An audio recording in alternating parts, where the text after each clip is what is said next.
আর mainly একটা নাম mention করতে চাই আজকে, যে শারিয়ান নাফিস, তার সাথে আর কি অন অ্যান্ড অফ আমার কথা হয়। তিনি আমাকে অনেক ভালোভাবে মোটিভেট করে। তো থ্যাংক ইউ সবাইকে। ফার্স্ট অফ অল আলহামদুলিল্লাহ যে সিরিজটা উইন হতে পারছি। আজকে খেলাটা অনেক ইম্পর্টেন্ট ছিল আমাদের জন্য। তো সেভাবে আমরা গেম প্ল্যানিং করেছিলাম, একটা ভালো শুরু খুব দরকার ছিল আমাদের।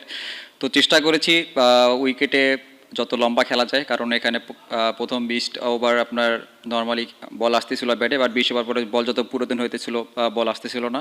তো আজকে চেষ্টা করেছি যে ভালো শুরু হলে যতটা লম্বা ক্যাটি করা যায় সেটা চেষ্টা করেছি। আর ফার্স্ট সেঞ্চুরি তো অবশ্যই স্পেশাল, আলহামদুলিল্লাহ।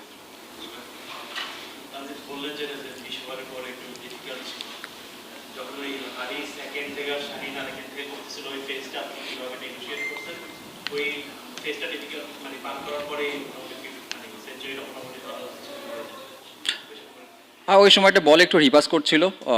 তো শান্ত ভাইয়ের সাথে আমার ডিসকাস হচ্ছিল, শান্ত ভাই আমাকে অনেক হেল্প করছে ওই সময়টায়, কীভাবে খেলা উচিত, কীভাবে এই 2-1 ওভার সার্ভাইভ করা যায়। তারপরে তিনি আমাকে বলছিল যে তারপরে আরও অনেক ইজি হয়ে যাবে। তো চেষ্টা করছি ওই 2-3টে ওভার সার্ভাইভ করার এবং দেখে শুনে খেলার।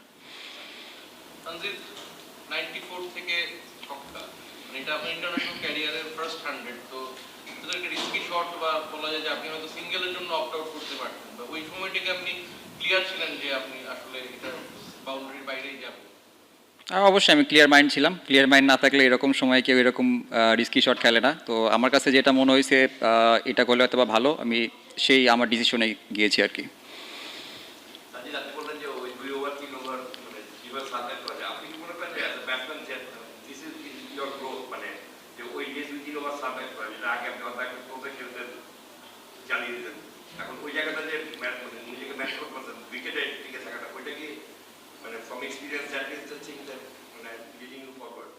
না, অবশ্যই আমি চেষ্টা করছি যে আমার ব্যাটিংটা কিছুটা কাজ করার, স্কিলের থেকেও মেইনলি মেন্টালি কীভাবে আরও হেলদি হওয়া যায় সেই জিনিসটা চেষ্টা করছি। এটাই ব্যাটিংটা নিয়ে আসলে কোচের সাথে অ্যাশ ভাই আছে, দেন সালাউদ্দিন স্যার, হেড কোচ, সবার সাথে কথা হয়। আর মেইনলি একটা নাম মেনশন করতে চাই আজকে, যে শারিয়ান নাফিস, তার সাথে আর কি অন অ্যান্ড অফ আমার কথা হয়। তিনি আমাকে অনেক ভালোভাবে মোটিভেট করে। তো থ্যাংক ইউ সবাইকে।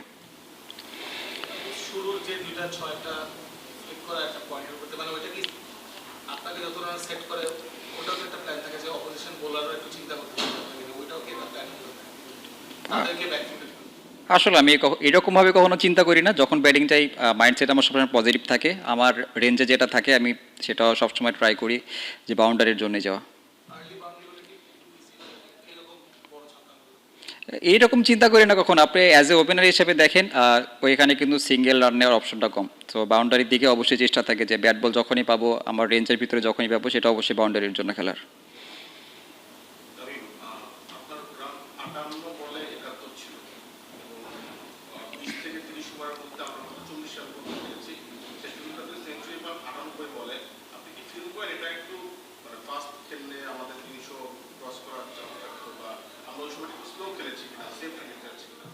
আসলে দেখেন, একটু আগে আমি যেটা বললাম যে আফটার 20 ওভার্স বলটা কিছুটা ধরে আসছিল, গ্রিপ করতেছিল এবং রিভার্স করছিল। তো ওই সময়টায় শান্ত ভাই উইকেটে ছিল। শান্ত ভাইয়ের সাথে ডিসকাস করে তিনি আমাকে বলেছিলেন যে এই সময়টা একটু আমাদের অনেক ইম্পর্টেন্ট আমাদের জন্য, কারণ ওই সময় যদি নতুন কোনো ব্যাটসম্যান আসতো তার জন্য আরও বেশি ডিফিকাল্ট হইতো। এই জন্য সেট ব্যাটসম্যানটা থাকাটা খুব দরকার ছিল ওখানে। তো এই জন্য আমরা রানের জন্য তাকাইনি, যতটা লং করা যায় খেলাটা এটা চেষ্টা করেছি।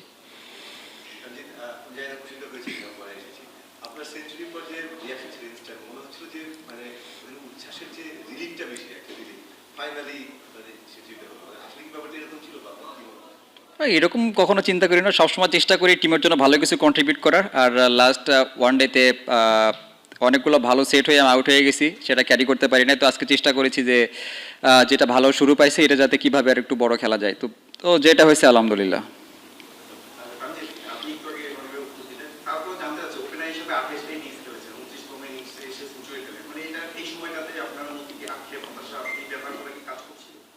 আসলে দেখ একটু খারাপ লাগে, কারণ লাস্ট আরও হয়তো বা আগে হওয়া উচিত ছিল এটা, বাট করতে পারিনি। অনেকগুলো ভালো লিঙ্কস ছিল, সেগুলো ক্যারি করতে পারি না আমি। তো আসলে যেটা পাস্ট হয়ে গেছে ওইদিকে তাকাতে চাই না, সামনে মুভ ফরওয়ার্ড করতে চাই।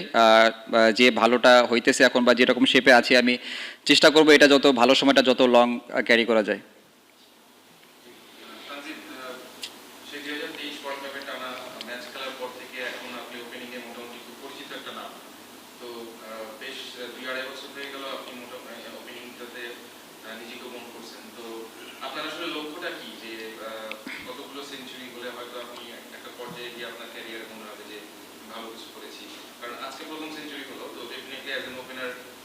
বারবারই আসছে যে অনেকগুলো ভালো ইনিংস হয়তো ক্যারি করলে আরো কয়েকটা দু একটা সেঞ্চুরি থাকতে পারতো। তো আপাতত যদি নেক্সট ওয়ার্ল্ড কাপের কথা চিন্তা করি আপনার টার্গেটটা কি, যে কতগুলো ভালো ইনিংস আরো খেলতে চান? আসলে দেখেন, আমি এত লম্বা এত দূর তাকাতে চাই না, আমি সবসময় প্রেজেন্টে থাকতে পছন্দ করি। আজকে যেটা হয়েছে এটা কিন্তু পাস্ট হয়ে গেছে, সামনে যে সিরিজটা আসবে চেষ্টা করবো প্রত্যেক সিরিজে প্রত্যেক ম্যাচে ভালো কিছু কন্ট্রিবিউট করে, এবং প্রত্যেক, আপনি যেটা বলেন সেঞ্চুরির কথা, প্রত্যেক ম্যাচে চেষ্টা থাকবে সেঞ্চুরি করা। এটা তো সব ব্যাটসম্যান রেডি থাকে যে প্রত্যেক ম্যাচে ভালো করবে, টিমকে ভালো কিছু কন্ট্রিবিউট করবে। তো আমার চেষ্টা থাকবে প্রত্যেক ম্যাচে কীভাবে কি টিমকে ভালো কিছু কন্ট্রিবিউট করতে পারি, আর আমি এত লম্বা এত দূর তাকাতে চাচ্ছি না। আপনি আপনার সেঞ্চুরি করে আপনার প্রিয় কোচ আছেন হান্নান সরকার, উনি একটা ফেসবুক স্ট্যাটাস দিয়েছেন যে অন্তত আপনার ক্যারিয়ার শেষে 20টা সেঞ্চুরি আপনার নামের পাশে দেখতেছেন। Is possible? আম, ইনশাল্লাহ চেষ্টা করব, হয়তো বা এর থেকেও বেশি হতে পারে। তো স্বপ্ন দেখতে তো কোনো সমস্যা নেই, তো অবশ্যই চেষ্টা করবো ইনশাল্লাহ। মুস্তাফিজ হাঁটুর চোটেও বলটা করলো, আসলে ওই বলটা কত গুরুত্বপূর্ণ ছিল, হঠাৎ উইকেটে পড়লো, শেষ 14 রান রাখতে পারে। অবশ্যই অনেক ইম্পর্টেন্ট ছিল, কারণ আমাদের শেষে দেখছেন যে রিশাদকে বোলিং করানো হয়েছে, যে সময়টায় আসলে আমরা চাইছিলাম একটা কোনো পেসার থাকবে কিংবা এরকম কি, আর ওই সময়টা যদি একটা বাউন্ডারি লিক হয়ে যেত তাহলে খেলাটা আরও টাইট হয়ে যেত। তো ফিজ ভাই যে ওয়ার্ল্ড ক্লাস বলার, সেটাই প্রমাণ করেছে উনি, তো তার থেকে আমরা এরকম কিছু আশা করি। তো কি বলবো, যেটা হয়েছে আলহামদুলিল্লাহ সব কিছু ঠিকঠাকভাবে গেছে, আমাদের ফরেই গেছে সব। থ্যাংক ইউ ভাইয়া।